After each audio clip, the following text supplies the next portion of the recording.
يا عباد الله هبوا ونداء الحق لبوا فاعبدوه مخلصين. Assalamu alaikum wa rahmatullahi wa barakatuhu. Our cherished viewers, welcome to Stories of Devotion. In Stories of Devotion, we do talk to the life devotees and missionaries of Ahmadiyya Muslim community worldwide and try to learn from their experience in the life of devotion. Today, we have Maulana Sheikh Hafiz Erisa Kisaawe. He is a serving missionary who has served Jamaat Ahmadiyya for over 30 years. And it is his story that we are going to learn from in this episode. Sheikh Saab, welcome to the program. Assalamu alaikum wa rahmatullahi wa barakatuh. Sheikh Saab, I would like you to tell our viewers how Ahmadiyyat came into your family. A'udhu billahi minash shaitanir rajim. Bismillahir rahmanir rahim. Ahmadiyyat came into our family through my father. My father was the first person to join the Jamaat. It is a long story and a funny story. He tells us in his youth, he was not so much inclined toward religion. He had reached even the extent of giving up. When he told his father, he just said, "Are you willing to forsake your forefathers' religion? It's up to you." It's like he was given a green light. But things turned the other way around. When he joined a Muslim institute in Mombasa, that's where the turning point came from. There was an Arab scholar who came to their institute to give a lecture. So after the lecture, he spoke in English. My father was very surprised. Then after they say, "Any question?" My father raised the question. He said, "There are some Muslims who come here and they are giving out some books. They call themselves Ahmadi. What is your suggestion or opinion about these people?" The Sheikh was so surprised with that question. Then he looked at my father and he told him, "When I look at you, as if you are just driving yourself away from Islam. But if I tell you to read those books, my worry is you will not come back. You will go with those people. And if I refuse you to read their books, then if you get a good Christian preacher, you are gone." So he was afraid either way. Either. You tell him to read the books, he will join the Ahmadiyyat. If you tell him not to read the books, he will go to Christianity. Yes. So what did he do? So it was 50-50. But unfortunately, the other scholars who would come in their institute, for them they would talk ill of Ahmadiyyat. Now this is another scholar, he's just leaving him in the middle. After the lecture, other students told him, "I think he has given us a green light. Let us go and look for these people." So they went to the town, they looked for the mosque of Ahmadiyya, and when they reached there, they were warmly welcomed. They started asking some questions. They got some books, and they just left it there. When my father completed his studies, and he came back in Uganda, that time the mother was staying in Jinja somewhere in Chibibi there. So my father came to the town, he looked for the mosque, he got the mosque. Now, fate as it is, One of the missionaries who were in Mombasa that time, Sheikh Abdul Karim Sharma, by then had been transferred to Jinja. So he got a chance to meet him again. When he met him again, they had discussions, ABCD here and here, asked questions. Finally, my father accepted and joined the Jamaat at the hands of Sheikh Abdul Karim Sharma. That is 1960. Now we've known how Jamaat came into your family through the curiosity of your father. Can you now tell us how you were engaged in the secular education before joining Jamia? By the grace of Allah, I had the opportunity to study. I studied the nursery and the P1 and P2 from Aga Khan, somewhere near Old Kampala. Then my father transferred us to Chiboli demonstration school. There I studied up to P7. My studies, I can't say that I was among the best. I was average. Because as much as I remember, I was the last person to achieve a first grade in our class. And the second person was my elder sister. Then I joined the secondary school. Before I joined the secondary school, a tragedy befell. We are playing with our neighbors. That was after the Liberation War. Okay. They were in a garden. I met them. They were playing with something which I didn't know. Neither did they know it. So we started stoning it and stoning it. Then somebody said, this might be a grenade. Somebody said, no, let's hit it with our stones. I don't recall listening or hearing any sound. The next thing, it was blood. People carrying me. Blood and people, Mubatwale, take them. Next, I was in the hospital. Had people, grenade, but a bit cautious and cautious. So I failed to join the secondary school immediately because the tragedy befell a day before. Now, when I joined the secondary school, it was towards the end of first term. It was about 2 weeks. Then again, I fell sick. I joined the secondary school in the second term, about 1 month and a half. Then in the third term, then I joined again the secondary school. So at what point in time did you change and decided to pursue the missionary course? Now that one also is very funny. As I told you, I didn't have any vision in mind. First of all, it was my elder brother, Sheikh Adam Hamid, whom my father sent to Pakistan. And also it was funny. We were at school, in the primary school. He was a class ahead of us. So one day my father just came.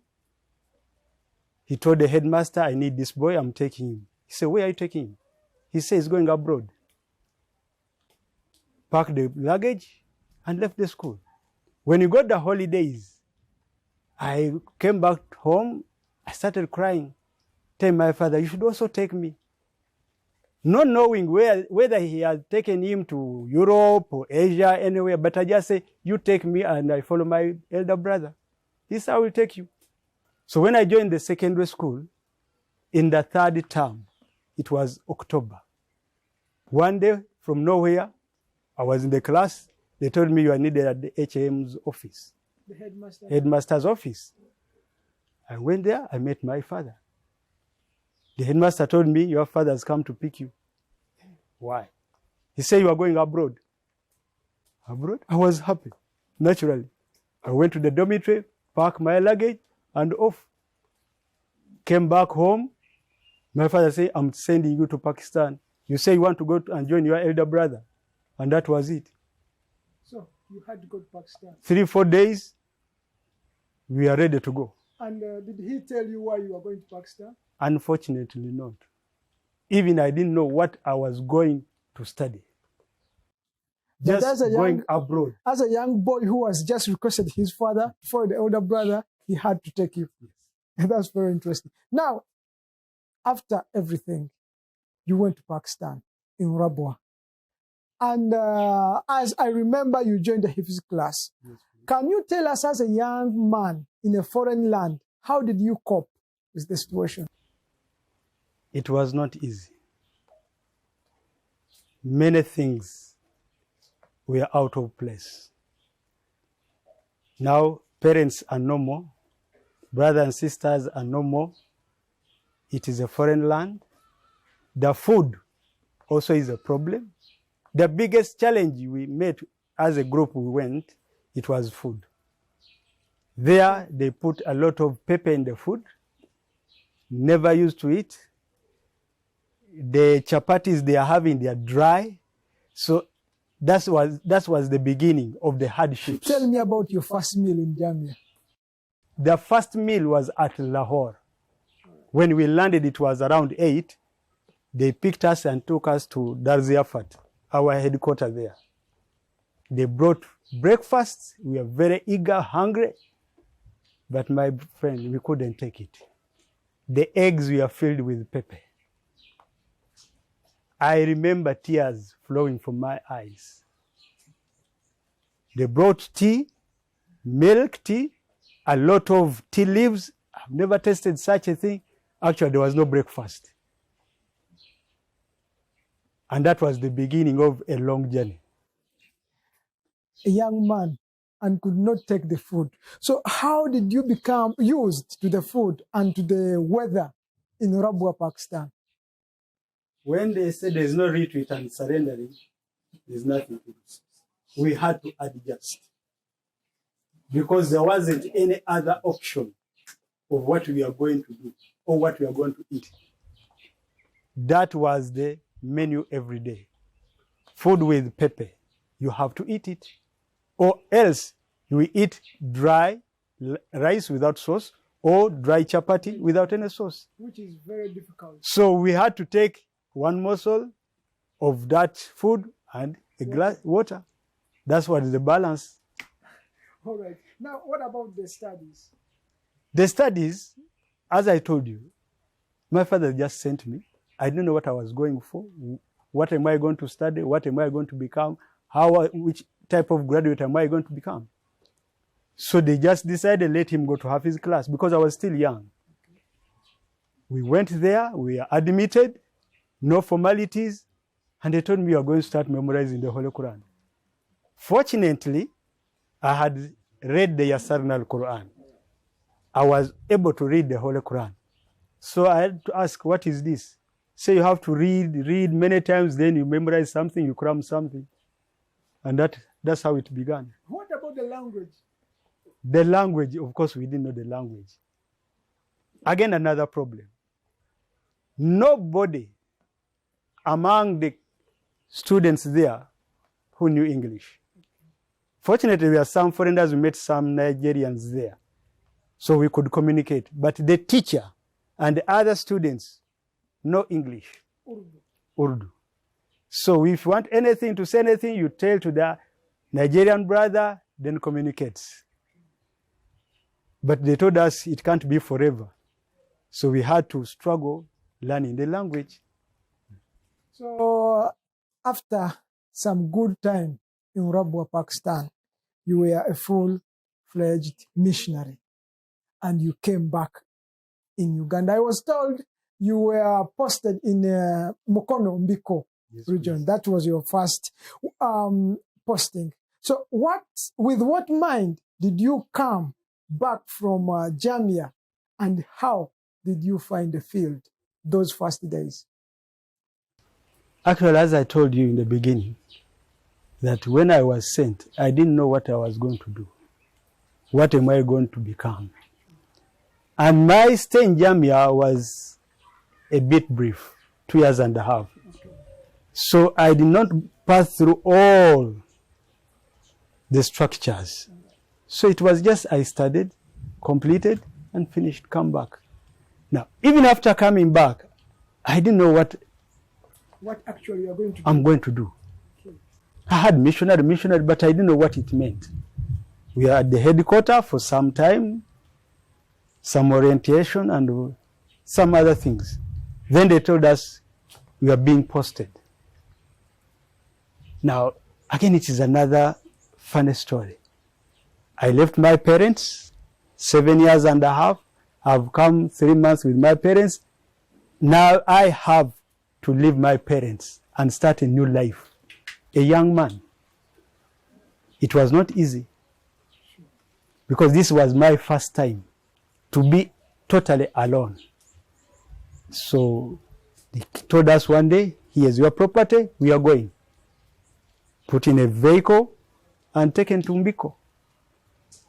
There was a chairman who received us and showed me a room, 2 rooms, offloaded luggage and the property. And that's the beginning. I didn't know even the next neighbor. Even that place, I didn't know any member of the Jamaat Ahmadiyya. Neither did I know where even the school was. But I was left in the cold there. They told me tomorrow you have to report to the school. The school is somewhere up there. So how did you start? From Rabwa, you came back green. You were sent to Mbiko. How did you manage? No, I was not going to be an administrator. I was going to conduct religious education. And of course, other Jamaat activities, also which I never knew. Really, I didn't know what I was going to do. We are going to teach pupils in the school. What IRE? Fine. Other things I didn't know. I was to be guided by the Jamaat members of what am I going to do. So I began with that. Went to the school. I was introduced. Told me you are going to teach such and such a class and such a time. Then other duties were incorporated with time. Yes. A young man from Jamia, now you are in the field. What were those challenges and how did God bring you out of those? The challenges were really very great. Now it is cooking. Which you did not know. You have to eat. I was not used to. Now, what do I cook? How do I cook? But the stomach has to get something. To tell you sincerely, there are times I could just feast on mangoes. Because cooking was a problem. Cooking was a problem. Then, because we used to have some lunch at school, then supper would be mangoes. But there was a member who was closer by who would invite me from time to time to his home. And later on, I had to learn how to cook, and that was macaroni. That was the easiest food to cook. And then porridge. So I remember times I would eat once in a day because of the cooking factor. But gradually, I started picking up because there was no retreat, no surrendering.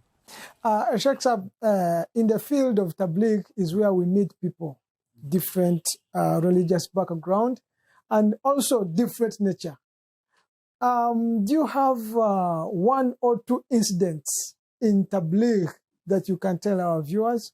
Yes. My first obvious challenge was at Chanjale, Ahmadi Muslim Primary School.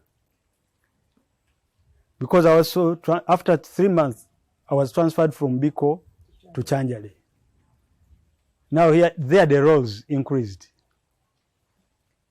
So I had to teach religious education. I was appointed as the deputy, even the bursar.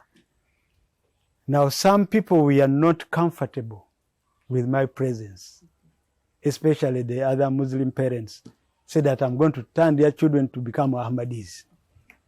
So one day a parent came and challenged about the death of Isa to us. He said he's alive, went to heaven, ABCD. I told him now, I don't believe to that. I don't subscribe. So maybe you give me the proof. He brought the Holy Quran. He started perusing the papers here, left and right. He was not getting the verse. To me, it was advantageous. And said, let us continue. I said, no, you first find out the verse where it is, then we continue. So the guy was stuck. We can't go ahead. Then unfortunately, another gentleman came and he said, oh, Hafiz Sab. When the man heard Hafiz, he said, you have been just wasting my time. You are Hafiz, you know where this verse where it is, and you're just not helping me. I said, now how should I help you on something I don't subscribe to? So it was a bit like a challenge, but it was a lesson also for me. And I told him, look here, I did not come here to convert your children. I just came here to teach your children. And what I'm going to teach them is the basic. But if you're not comfortable, I will tell you, I will not teach your children. When the lesson begins, I will send your children away. And you continue with I will continue the others. Then he said, no, but this is unfair. But I said that's what you have said. So I don't want to be pressing your children or teaching them what they don't subscribe to. Later on, he came down and things moved on. Another incident. We went to a certain village in Iwololo, that is Jinja district. A gentleman had converted to Ahmadi. Prior to that, in the mosque he was praying from, he was the treasurer. So he wanted to organize a preaching meeting so that he called his people where he came from. They should also listen and know. So he arranged at his home. We were about 4 sheikhs and other members who went there. So he invited 2 imams and another gentleman. 3 of them, they came to represent others. So when we started preaching, everything went on smoothly.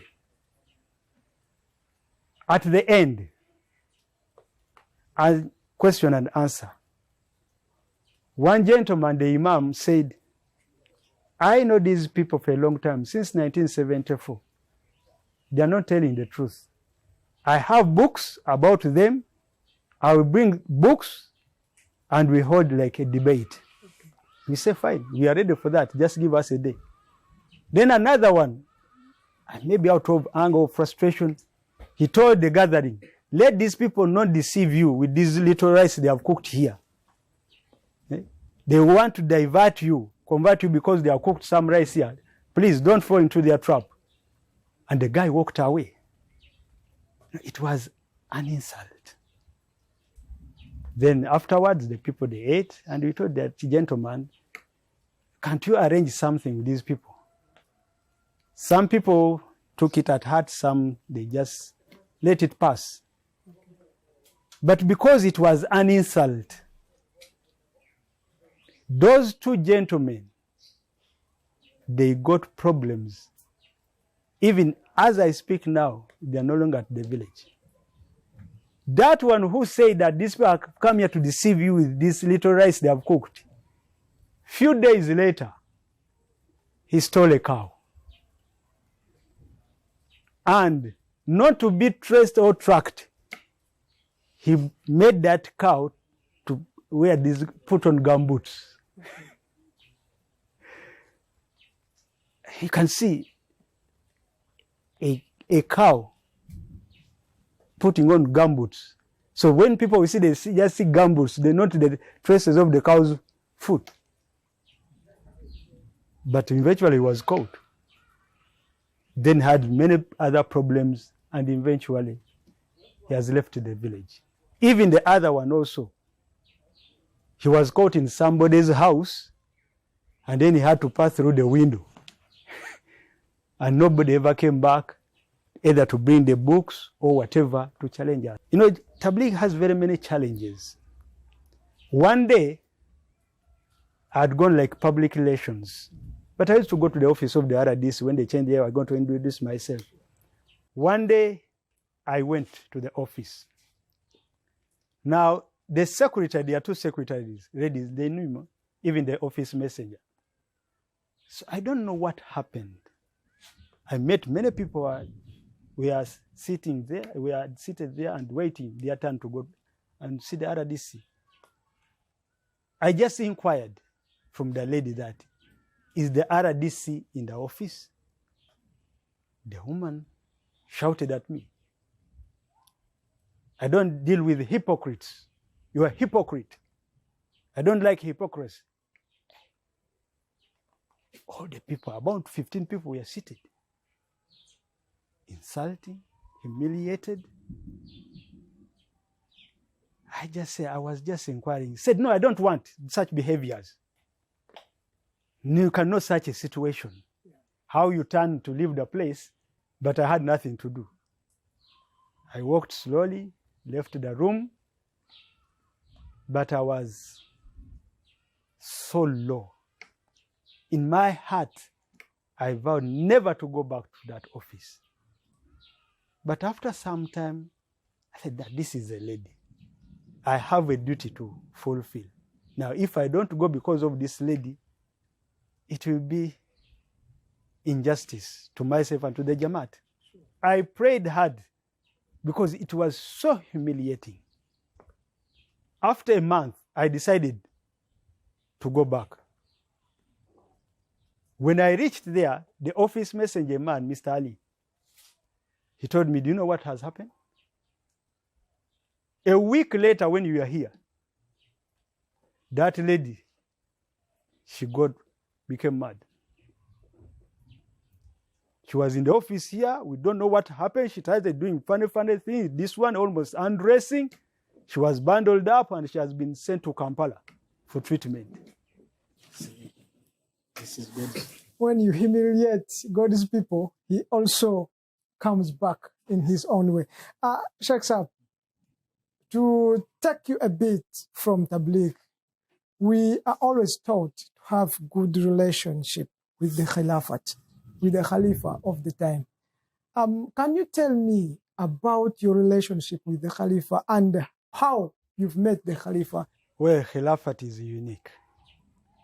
And the Khalifa himself is just a special human being. When we are in Jamia, I was still young, even when we had just gone to Pakistan. So he did not hold a lot in my life. Just seeing somebody, meeting somebody, although he would express a lot of love, especially for the foreigners. And for us who were even more younger, he was so kind to us. That is the fourth Caliph. The fourth Caliph. We enjoyed a lot of his love and company. But after that, when I met the Caliph, that was in 1997. Now I've become a bit mature. It was very wonderful. No, the warmth would not like even to leave the space. The place even where he is, you just want to be in his company. I remember when we met him, I was with my father. He was so happy to see me with my father. And then he told my father, actually he was addressing me, that you see this your father here. I've seen people coming and go, but your father is special. He is so steadfast and he can persevere. And for that reason, I respect him. So he stood up. He shook my hands and then my father. To me, I translated it as if he was conveying a message to me. Because when it was told that I'm a missionary, I think that is the best message he could give me. That where I am, it's not a walkover. So I have to be steadfast and I should be ready to persevere. I also have had the opportunity of meeting the fifth Caliph. He's so great. Something happened the day he came to Uganda. We were at the airport. I had met him in Pakistan in 1982, even in 1990. Before Khilafat. But I think his memory is very unique. When he came out of the VIP lounge, we were among the first people there. So when he shook hands with me, he looked at me and he said in Urdu, Kya hal hai? I said, how are you? I was so surprised, so strange, that amongst all the people there, it is me who said, Kya hal hai? means he remembered that small boy in Rabwa. How many years later? This is 2005. Last met in 1990. Sheikh Saab, you witnessed the humble beginnings of MTA, although you were here. But can you tell us from those days when MTA was established in the UK and it had to come here up to now, how do you see MTA in the side of Tarbiyat and Tabligh? It's a very wonderful long journey, because by the grace of Allah, I was here at the beginning when they tried to make those huge dishes. They sent a certain gentleman, Hassan. He was sent to Ghana to study how to manufacture, make those huge dishes. So the guy came here. And there was a problem. That man was of old age, around maybe 60. And he was not so much literate. Again, he went there when they had studied around 2-3 weeks. So he was late. Because of that, he could not grasp each and everything. The only advantage was, he was, maybe you call them blacksmith. These people who manufacture wonderful things, metal, whatever. That was the advantage. But the other calculations, whatever, he missed out. So when he came back, the man prepared the big dishes. Now, setting the frequency and whatever, that was the biggest hurdle. Others, the component was there, everything was in place. But those are the dishes we had to shake, move, and then somebody has to be standing, hey there, right there. And it was analog. Okay. It was hectic. But by the grace of Allah, Allah helped the gentleman, and we got the signal at one day there. From there, then they continued from different places to install those dishes.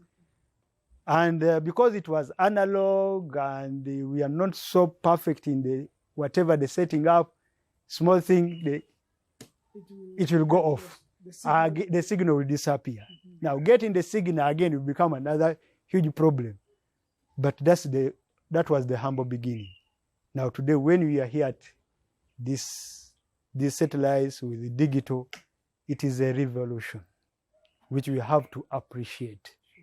There are times the picture is there, it's not there, the sound is there, it's not there, but today you are having a quality picture on the screen.